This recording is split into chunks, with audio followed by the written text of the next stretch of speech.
2011 أو في سنة 2011. مرشدي يلعب له كرة للأمام عند الفريدي. الفريدي طويلة بالهامسون الطرف الأيمن بعرضية والقحطاني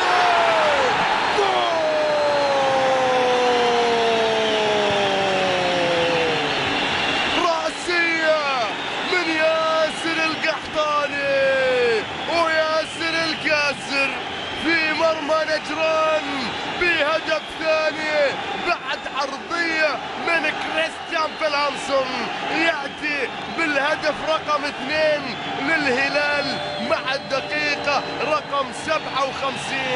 ياسر القحطاني إذن بالهدف الثاني لمصلحة الفريق الهلالي. عرضية كانت ورأسية مرت على يمين حارس المرمى وهدف ثاني للهلال.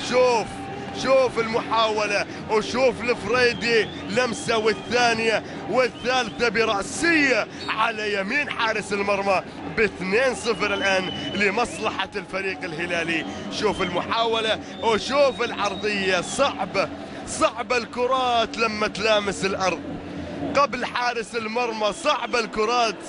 وهدف ثاني لمصلحة الفريق الهلالي.